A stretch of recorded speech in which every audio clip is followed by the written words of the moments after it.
I'm Megan Mitchell, 28, and I just watched my sister twirl the keys to my silver Honda Accord in the driveway. Isn't it gorgeous? Ashley gushed to her friends, leaning against my car that I'd saved 3 years to buy. Mom and Dad stood proudly nearby, announcing they'd gifted Ashley my Sedan for her graduation. The look of shock on their faces when I calmly pulled out the ownership papers? Priceless.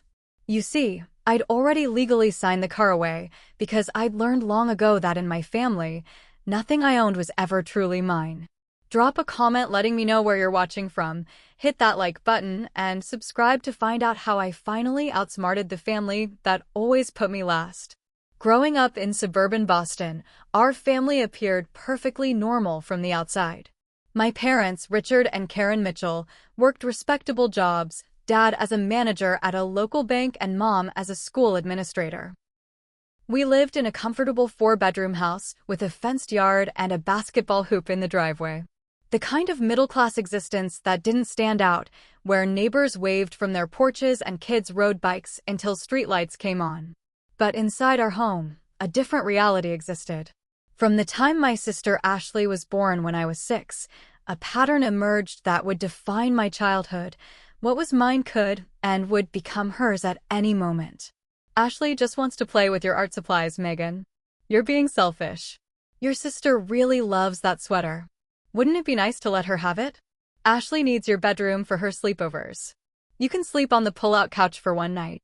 One night became many nights. My belongings became her belongings. My achievements became footnotes while hers were celebrated with parties and presents. I learned to hold my possessions lightly because attachment only led to disappointment. While my parents paid for Ashley's college education at a private university, I worked my way through state school, taking on extra accounting classes and building my resume with part-time jobs. After graduation, I found an entry-level position at a local accounting firm and steadily worked my way up over the next 5 years.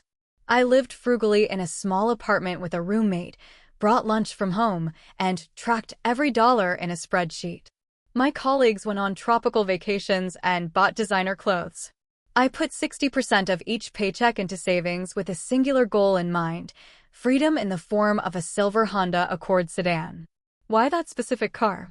It wasn't particularly fancy or flashy. But to me, it represented everything I'd worked for: reliability, practicality, and independence. The first time I'd seen one, I was walking home from my second job during college. It had glided past me, catching the sunset in its silver paint, looking like liquid mercury. The driver had seemed so confident, so in control of her destiny.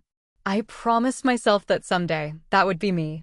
For 3 years, I saved. I skipped dinners out, bought clothes from thrift stores, and picked up freelance bookkeeping gigs on weekends. Every sacrifice brought me closer to my goal. I researched models, compared prices, and learned about maintenance costs. I knew exactly what features I wanted and what dealerships to avoid. 2 weeks ago, that dream became reality. I walked into the Honda dealership with a cashier's check for the down payment and excellent credit for financing the rest. The salesperson, impressed by my knowledge and preparation, gave me a fair deal without the usual haggling dance. When I sat behind the wheel for the test drive, it felt like coming home. This is the one, I told him, unable to contain my smile. That evening, I drove my new sedan, which I'd already named Silver Lining in my head, to my parents' house for our weekly family dinner.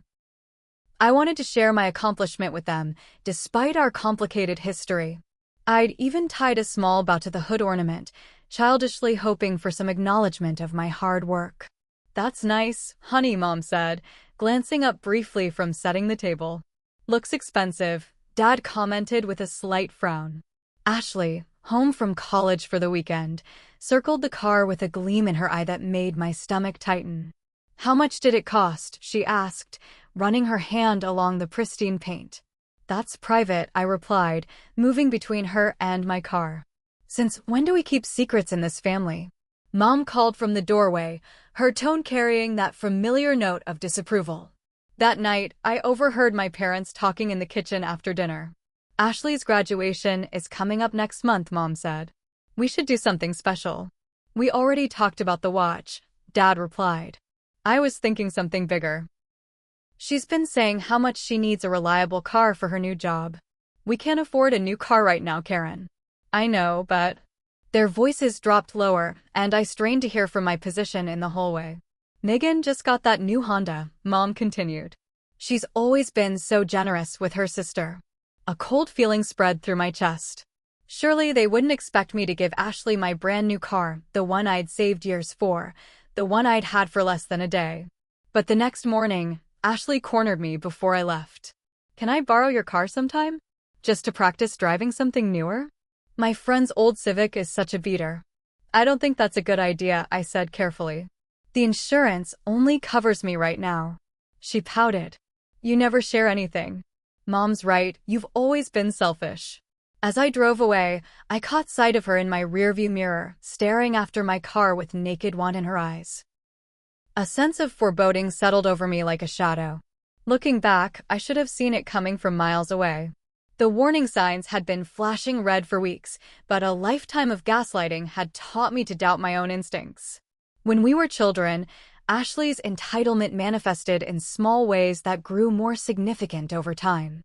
At age 4, she threw a tantrum in a toy store because I wouldn't give her the stuffed rabbit I'd saved my allowance to buy. My parents purchased it for her anyway, telling me I was old enough to share.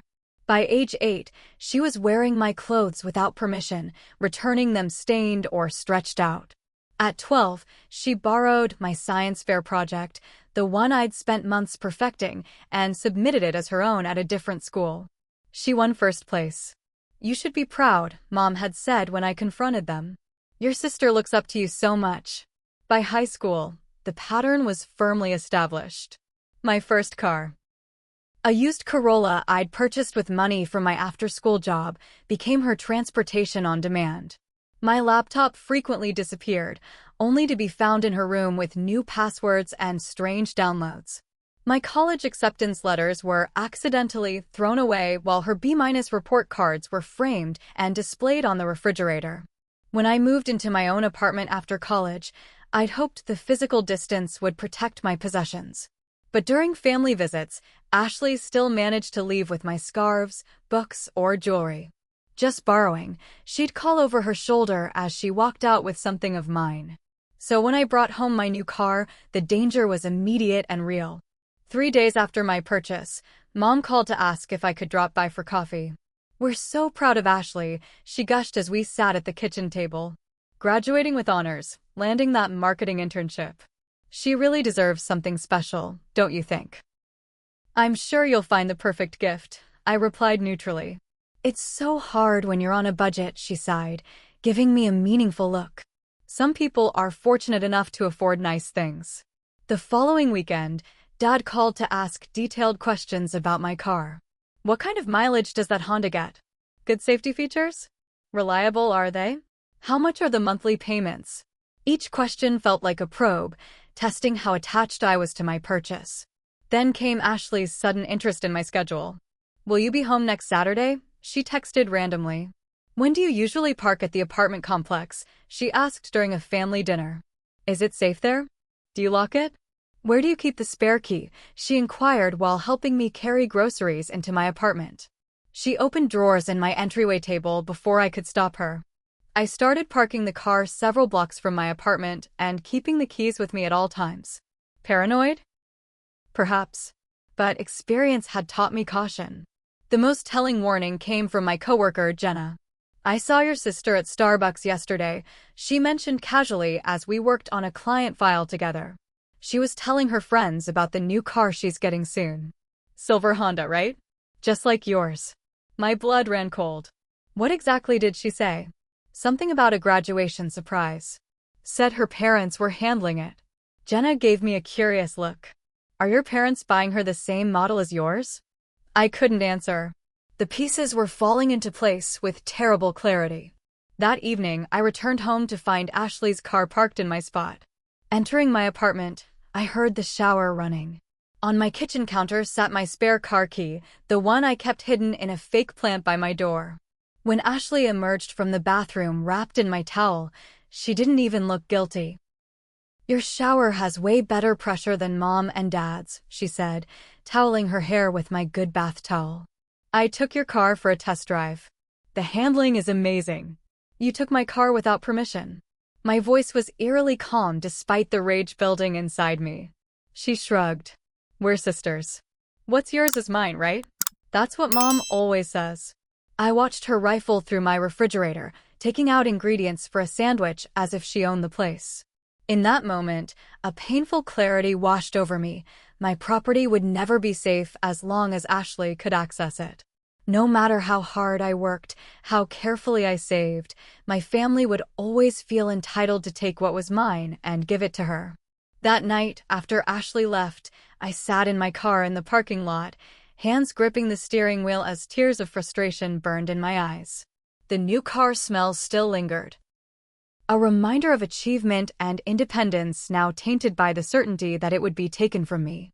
I called my friend Zoe, who worked as a paralegal at a local law firm. Is there any way to protect my car legally? I asked after explaining the situation. Something that would prevent my parents from just taking it. Her silence spoke volumes. Your parents are planning to take your car, that you paid for, and give it to your sister. It wouldn't be the first time something like this has happened, I admitted. Zoe's voice softened with concern. Megan, that's not normal. That's not what loving families do. Her words hit me like a physical blow. Deep down, I'd always known our family dynamic was unhealthy, but hearing someone else name it made the reality inescapable. To answer your question, Zoe continued, there might be options. Let me talk to the property attorney I work for and get back to you. That night, I could barely sleep. The weight of 28 years of being the family doormat pressed down on me. I'd spent my entire life believing that if I just worked hard enough, achieved enough, proved my worth enough, my parents would finally see me. But that recognition would never come. It was time to protect myself, even if it meant being labeled the villain in the family narrative. The following morning, Zoe called me back. I spoke with James at the firm, she said without preamble. He thinks there's a way to protect your asset, but you need to move quickly. My heart raced as she outlined the plan. It was both simple and complex. I would transfer ownership of the car to a trusted friend through a legal sale, with a separate contract between us stipulating the true nature of the arrangement. It has to be someone you trust completely, Zoe warned. Someone who won't take advantage of the situation. Only one name came to mind, Taylor Jackson, my roommate from college and closest friend for the past 8 years. Taylor had been witness to some of Ashley's worst behavior and my parents' enabling patterns. She understood the dynamics at play better than anyone. I'll need to talk to Taylor in person, I told Zoe. Can you help me draft the paperwork in the meantime? That afternoon, I drove to Taylor's apartment across town, rehearsing my request the entire way. How do you ask someone to take legal ownership of your most valuable possession? The potential for awkwardness was immense, but I forced myself to knock on her door. Taylor listened without interruption as I explained the situation, the history of my parents giving my belongings to Ashley, the recent suspicious questions, and my growing certainty that they planned to gift my new car to my sister for her graduation. So you want to sell me your car on paper, but keep it in reality, she clarified when I finished. Yes. We create a bill of sale showing you purchased it from me. Then we'd have a separate contract between us outlining that it's actually still mine. I make the payments, I keep possession, I'm responsible for maintenance and insurance. It's just legally in your name to prevent my family from taking it. Taylor's expression shifted from confusion to indignation as the implications sank in. Let me get this straight, she said slowly. Your parents, who didn't contribute a cent to this car that you saved years for, are planning to just take it and give it to your sister. I nodded, throat tight. Absolutely, I'll help, she said firmly. What do we need to do? The next day, Taylor and I met with James, the attorney from Zoe's firm. He walked us through the process, helping us draft both documents, the official bill of sale and the private contract outlining the true arrangement. The bill of sale needs to look legitimate, he explained. Taylor should pay you something, even a token amount, and we'll document it. The separate contract will protect both of you by clearly stating the actual agreement. We decided on a token payment of $1, which Taylor handed to me with exaggerated formality, making me smile for the first time in days. The contract we created was comprehensive, specifying that 1. I would maintain full possession of the vehicle. 2. I would continue making all loan payments, insurance payments, and maintenance costs. 3. I would be the sole driver except in emergencies. 4. Taylor would not sell or transfer the vehicle without my written permission. 5. I could reclaim legal ownership at any time by mutual agreement. This should protect you legally, James said as we signed the documents in his office. But be prepared for family fallout. This won't be an easy conversation. I know, I replied, my signature steady on the paper despite my churning emotions. But I'm done being taken advantage of. We filed the transfer of ownership with the DMV that afternoon. Watching my name be removed from the official records and replaced with Taylor's created a strange mix of relief and loss. The car was still mine in every practical sense, but legally, I'd given up ownership to protect it. James made copies of all documents. 1 set went into his firm's files, 1 set to Taylor, and 2 sets to me. Keep 1 set somewhere very safe, he advised. And maybe keep the other set in the car itself, hidden but accessible. That evening, I placed 1 set of documents in my fireproof lockbox and slipped the other set under the spare tire in the trunk, secured in a waterproof pouch. The preparation felt both empowering and sad. I was protecting myself from my own family. How do you feel? Taylor asked as we sat on her couch afterward, sharing a pizza and a bottle of wine. Like I'm finally standing up for myself, I said slowly. But also like I'm preparing for war with the people who should love me most. Taylor reached over and squeezed my hand. You're not the one creating this conflict, Megan. You're just refusing to be the victim anymore. As I drove home that night, in a car that was no longer legally mine, I felt a strange lightness. For once in my life, I was ahead of the game. I'd anticipated the betrayal and taken steps to protect myself.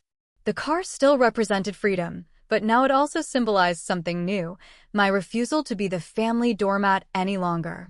Now I just had to wait for the other shoe to drop. The weekend of Ashley's graduation arrived with picture-perfect May weather. I'd been invited to the ceremony but declined, citing work obligations. The truth was simpler. I couldn't bear to sit through another celebration of Ashley while my parents beamed with pride they'd never shown for my accomplishments. Instead, I took a short trip to visit a college friend in Vermont, deliberately leaving my phone on silent most of the time. When I returned Sunday afternoon, I expected to find my apartment quiet and empty. What I found instead was a scene from my worst nightmares playing out in the parking lot. My silver Honda Accord was parked in its usual spot, but it was surrounded by people. Ashley stood leaning against the driver's door, a graduation cap still perched on her head, keys dangling from her fingers as she gestured animatedly to 3 friends. My parents stood nearby, my father's arm around my mother's shoulders, both wearing expressions of self-satisfied generosity. For a moment, I sat frozen in my Uber, the driver glancing curiously between me and the scene outside. "Everything okay?" he asked. "No," I replied honestly. "But it will be." I paid him and stepped out, my legs wooden as I approached the gathering. No one noticed me at first, giving me the surreal opportunity to hear my sister's words clearly. "Mom and Dad surprised me with it after graduation," Ashley was saying, patting the hood possessively.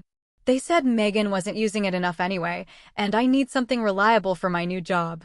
"It's gorgeous," one friend gushed. "You're so lucky." "I know," Ashley preened. "Some people have to wait until they're ancient to get a nice car, but Dad always says I deserve the best." My heart hammered against my ribs, blood rushing in my ears. Despite having anticipated this exact scenario, the reality of it, the casual entitlement, the complete disregard for my years of saving and sacrifice, hit me like a physical blow. "Hello," I said, my voice surprisingly steady as I approached. 5 heads whipped around. Ashley's expression flickered briefly with something like guilt before settling into defiance.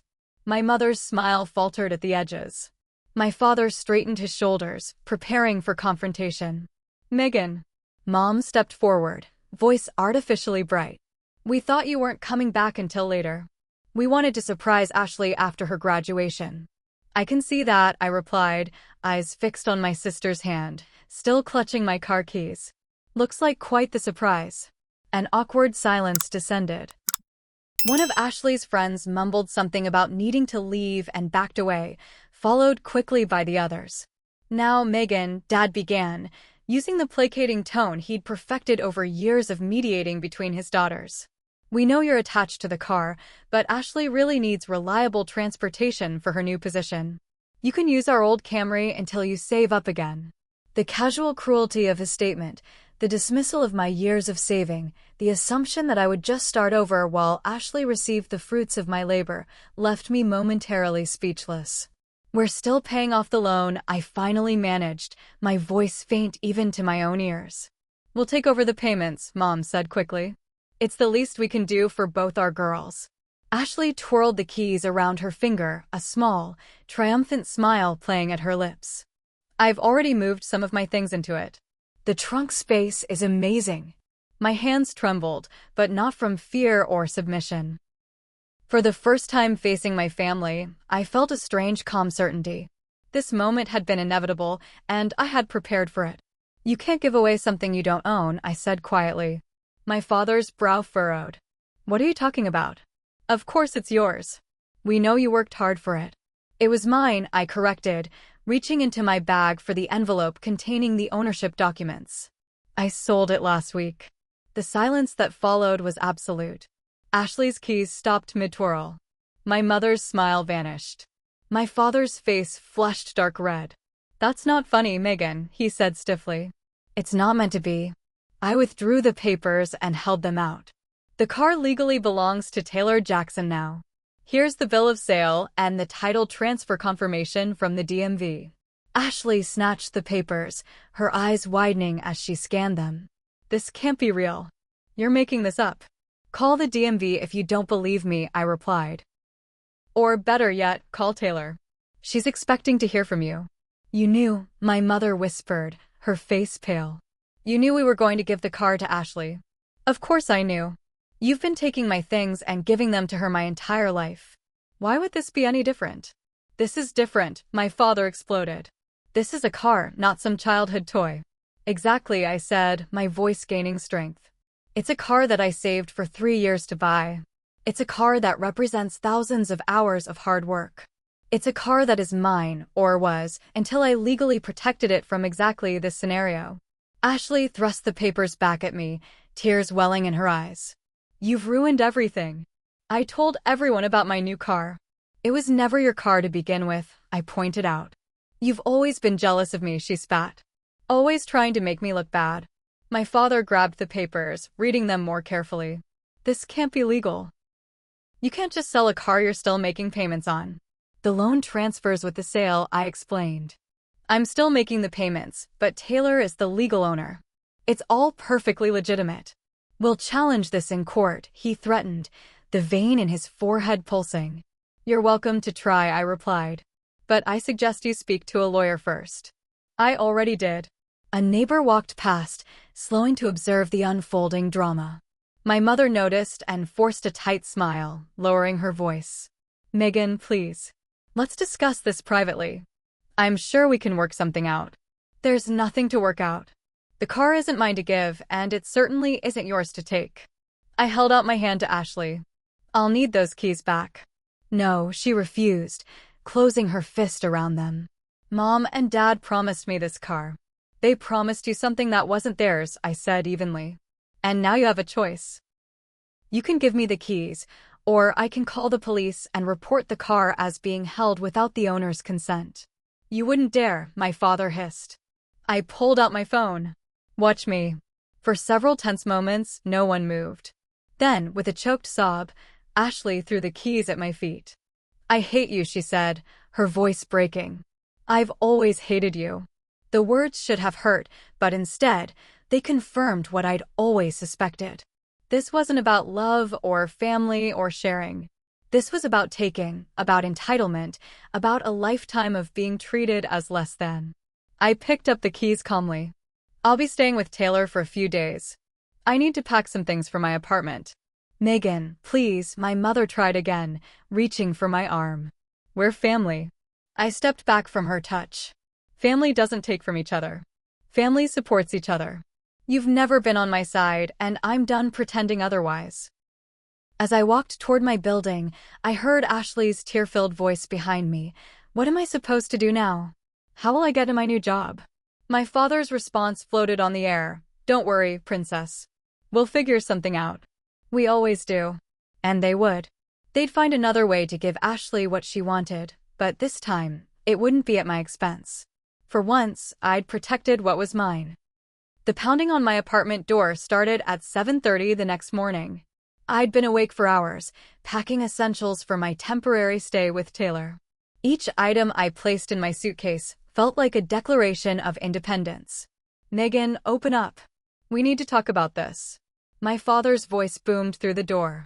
I took a deep breath, squared my shoulders, and turned the lock. Both my parents stood in the hallway, looking like they'd barely slept. Dad's normally neat button-down was wrinkled, and Mom's eyes were rimmed with red. May I help you? I asked formally, not stepping aside to let them in. This has gone far enough, Dad said, attempting to push past me into the apartment. I held my ground. I'm in the middle of packing. We can talk in the common area downstairs if you'd like. Don't be ridiculous, Mom snapped. We're not discussing family business in public. Then I guess we're not discussing it, I replied, moving to close the door. Dad's hand shot out to block it. You need to undo this car transfer immediately. Ashley is devastated. The familiar pressure to cave, to accommodate, to keep the peace rose within me. I'd spent my entire life yielding to that pressure. Not today. No, I said simply. The single word seemed to knock the wind from both of them. They'd never heard it from me before, not without qualifications, explanations, or eventual surrender. What do you mean no? Mom sputtered. I mean no. The car is legally Taylor's now. I won't be transferring it back just so you can give it to Ashley. This is childish, Megan, Dad said, his voice hardening. You're 28 years old, not 8. Siblings share. Sharing is mutual, I pointed out. What has Ashley ever shared with me? They exchanged glances, clearly struggling to produce an example. That's not the point, Mom finally said. The point is that family supports each other. Ashley needs this car for her career. And I needed it for mine, I countered. I saved for 3 years while working full-time. What has Ashley done to earn a new car?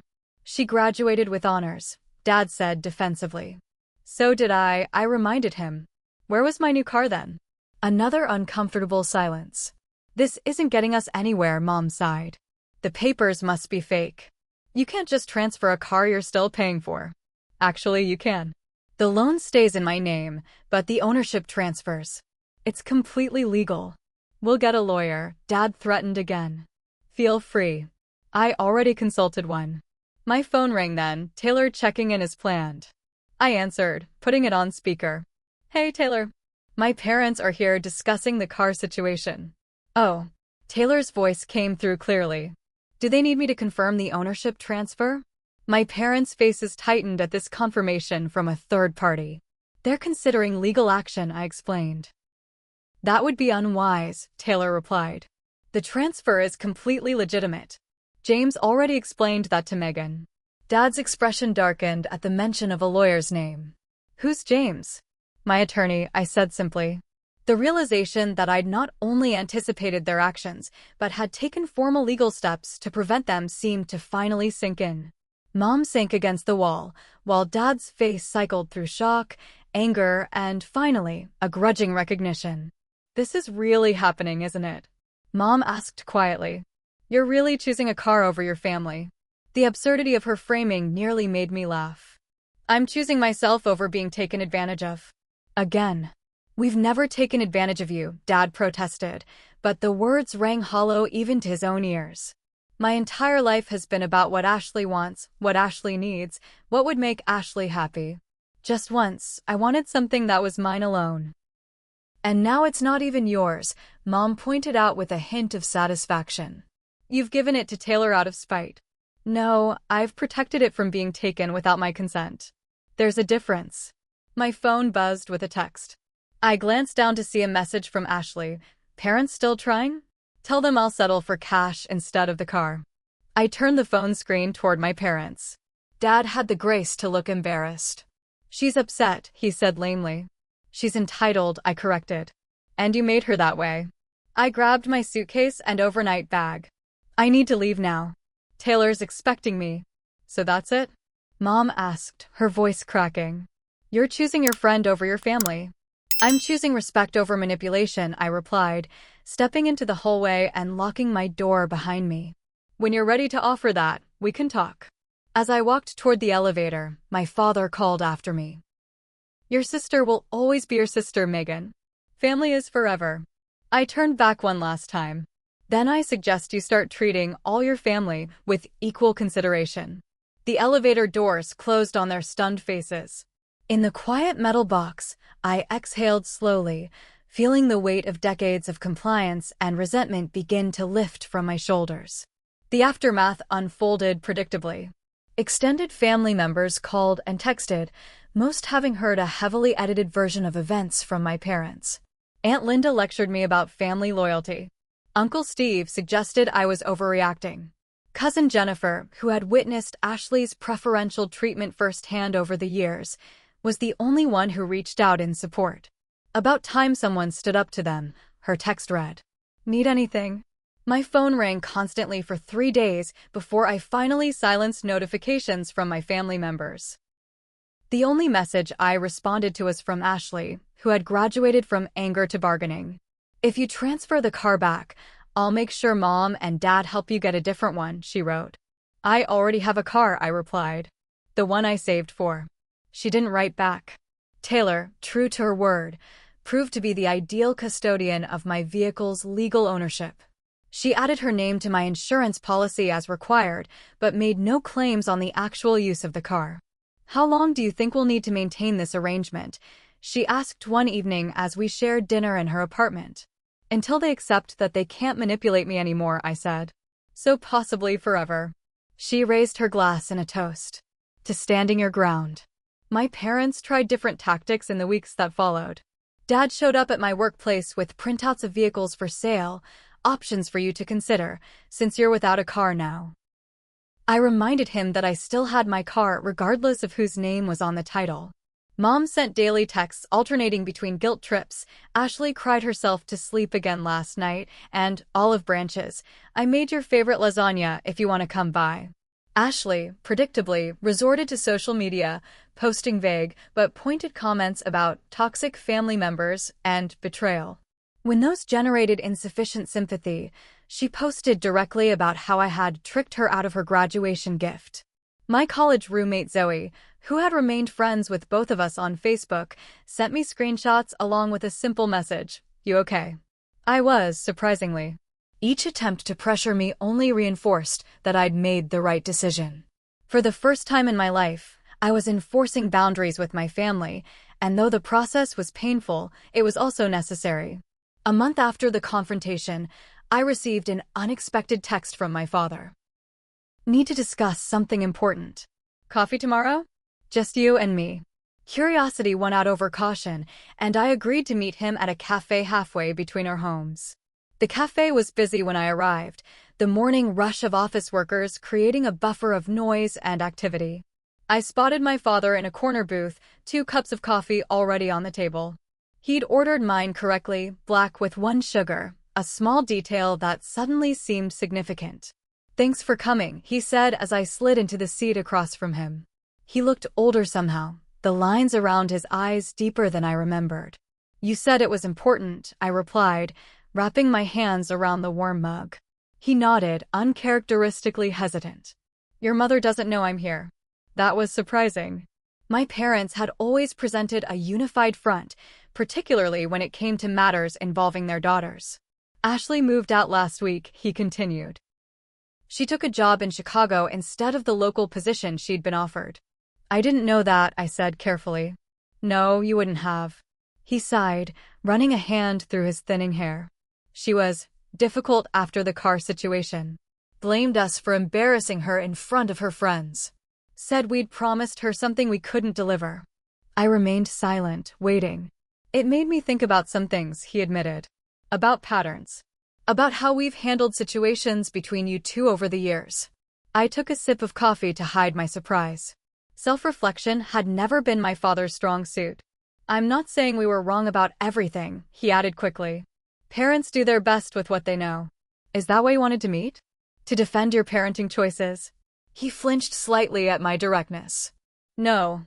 I wanted to tell you that I spoke with Taylor yesterday. My grip tightened on the mug. You did what? I called her. Found her number in the alumni directory. I wanted to understand this arrangement you've made. A flash of anger shot through me. That was completely inappropriate, Dad. You had no right. I know, he interrupted, raising his hands in a placating gesture. She told me the same thing, very professionally. She explained that the agreement between you two is legal and binding, and that any attempt to interfere would be problematic. She's right. She also said something else. He paused, looking down at his coffee. She said you're one of the most generous people she knows, but that generosity should be a choice, not an expectation. The words hung between us, unexpectedly powerful. Your mother and I have been talking, he continued after a moment.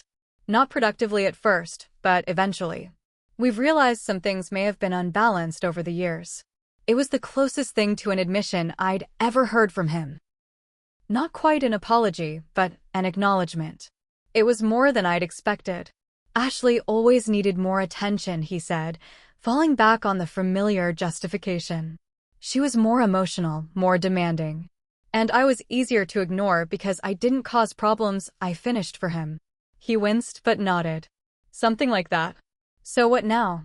I asked, unsure where this conversation was heading.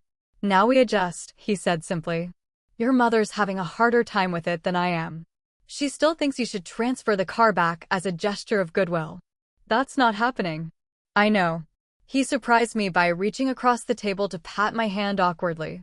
For what it's worth, I'm impressed. By your foresight. By how you protected yourself. It wasn't the validation I'd spent my life seeking from him, but it was something, a recognition of my agency, my right to self-protection. Thank you for telling me about Ashley, I said as we prepared to leave. I hope she does well in Chicago. She'll be fine. She always lands on her feet. There was a note of weary resignation in his voice that suggested he was beginning to see the consequences of their parenting in a new light. The weeks that followed brought gradual changes in my family dynamics. My mother continued to alternate between guilt trips and artificial cheerfulness in her messages, unable to directly address the root issues. I responded selectively, maintaining firm boundaries without cutting contact completely. Extended family gatherings became exercises in careful navigation. At a cousin's wedding in August, I arrived independently and sat with friends rather than at the family table. Aunt Linda cornered me by the restrooms. Your mother is heartbroken, she informed me. This feud has gone on long enough. There's no feud, I corrected her. I'm just no longer available for certain family patterns. My cousin Jennifer, who had been sympathetic from the start, invited me to lunch the following week. The family gossip mill is working overtime, she told me over salads. But a few of us think it's about time someone stood up to Uncle Richard and Aunt Karen.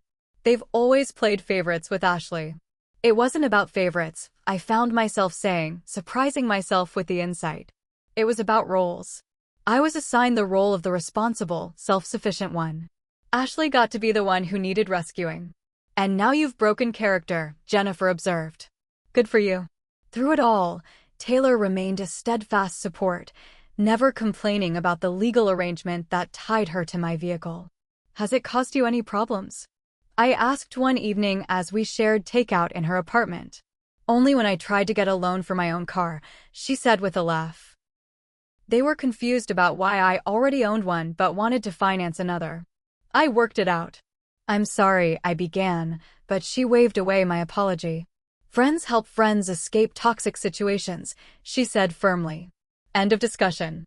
The most significant changes, however, were internal.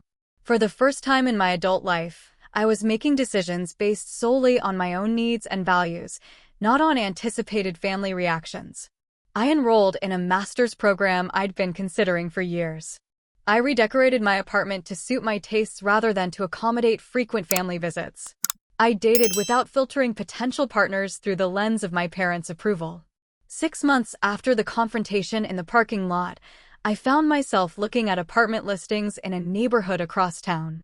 My lease was ending, and the idea of a fresh start appealed to me. As I scrolled through options, an incoming call from Ashley's number surprised me enough that I answered without thinking. "Hello." "It's me." Her voice came through, sounding different somehow, less entitled, more subdued. "Do you have a minute to talk?"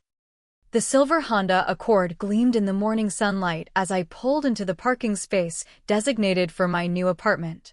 6 months had passed since the confrontation with my family, and much had changed. The car that had once been the catalyst for family drama now sat peacefully outside a place that was entirely my own, a small but sun-filled one-bedroom apartment in a quieter part of town.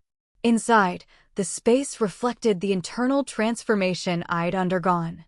Unlike my previous apartment, with its neutral tones chosen to minimize family criticism, these walls were painted a bold teal in the living room and a soothing lavender in the bedroom.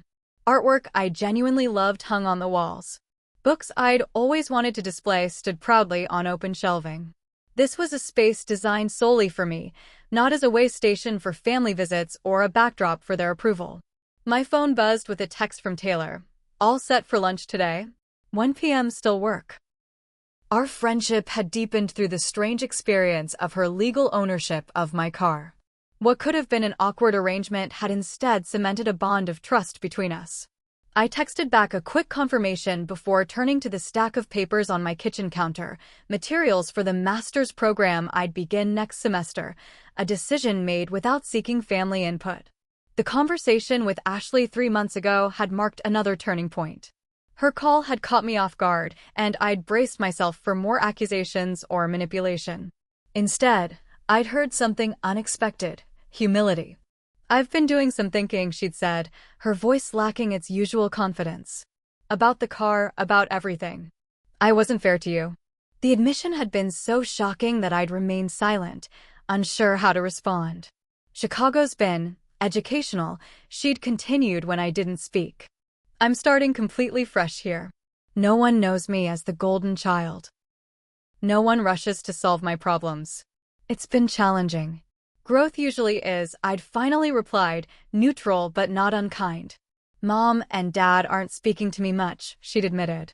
"They're disappointed I moved so far away. I'm starting to understand how you felt all those years, like nothing you did was quite enough." It wasn't a complete reckoning, but it was a start. We'd talked for nearly an hour, tiptoeing around decades of hurt, but finding small moments of genuine connection. At the end, she'd asked hesitantly if we could try to stay in touch, not as the sister dynamics we'd grown up with, but as something new, something healthier. I'd agreed to monthly calls, boundaries firmly in place. My relationship with my parents had evolved along a different trajectory. After our coffee shop conversation, my father had made halting efforts to recognize the imbalances of the past. My mother had taken longer to adjust, cycling through denial, anger, and bargaining before reaching a fragile acceptance that our relationship had fundamentally changed. Our contact now occurred on my terms, scheduled phone calls rather than spontaneous visits, holiday gatherings with clear start and end times, and conversations that I could exit when they veered into uncomfortable territory. I no longer accepted guilt as my default emotion in family interactions. The first time I'd enforced these boundaries had been at Thanksgiving, 3 months after the car incident. I'd arrived at my parents' house with a homemade pie and a mental timer. "I can stay until 4 o'clock, I'd announced as I hung my coat. "I have other plans this evening." My mother had frowned. "But Thanksgiving dinner is a whole-day affair. You can't just leave in the middle of it." "I'm not staying the whole day," I'd replied calmly. "I'll be here for the meal and some time after, and then I'll leave at 4. "What could possibly be more important than family on Thanksgiving?" she demanded. "My choices about how I spend my time are valid without justification," I'd responded, using a phrase my therapist had helped me practice. "I'll be leaving at 4. The stunned silence that followed had been both uncomfortable and empowering. I'd stuck to my timeline despite increasing tension as the afternoon progressed, saying my goodbyes precisely at 4 o'clock. The other plans had simply been time for myself, a quiet evening with a book and the space to decompress after family interaction. Each boundary maintained, each prioritization of my own needs, had been a brick in the foundation of my new self-respect. The car remained a symbol of this transformation, still in my possession, still legally Taylor's, still representing the moment I'd finally said enough. Taylor and I had discussed transferring it back to my name several times, but had decided to maintain the arrangement until I felt confident my family had truly accepted the new dynamics. Besides, Taylor had joked, how many people can say they own a car they never drive? It's like I'm a wealthy eccentric. This afternoon, we were meeting for our monthly check-in lunch, a tradition that had evolved to include updates on my family situation and a review of whether the ownership arrangement should continue. As I prepared to leave, my phone rang with my mother's ringtone. 6 months ago, I would have answered immediately, regardless of convenience. Today, I let it go to voicemail, making a mental note to return the call during my designated family communication time tomorrow. Small acts of self-determination had become second nature. The voicemail notification appeared, and curiosity prompted me to listen before leaving. "Megan, it's Mom." Her voice came through, sounding unusually tentative. "I was going through some old photos and found your college graduation pictures. I realized we never properly framed one for the living room wall, though we have 3 of Ashley's graduation displayed. I'd like to correct that oversight, if you'll let me. Call me back when you can." I stood in my kitchen, keys in hand, absorbing the message. It wasn't an explicit acknowledgement of past favoritism, not quite an apology, but it was movement in a direction that would have been unimaginable 6 months ago. As I drove to meet Taylor, I found myself smiling.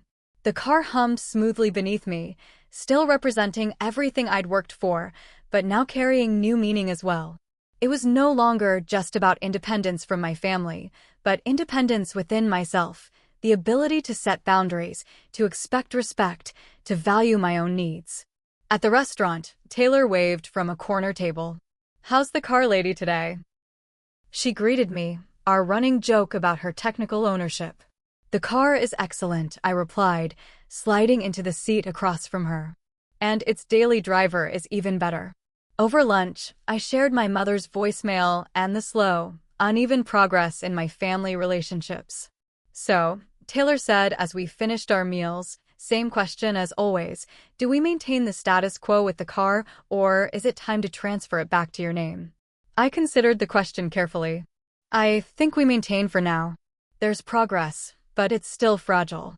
I'm not convinced they wouldn't try to pressure me about the car again if they knew the legal protection was gone." Taylor nodded. "I trust your judgment. It's your car in every way that matters." "Thank you," I said, meaning it for far more than just the car arrangement. "For everything." "That's what friends do," she replied simply. "We show up for each other."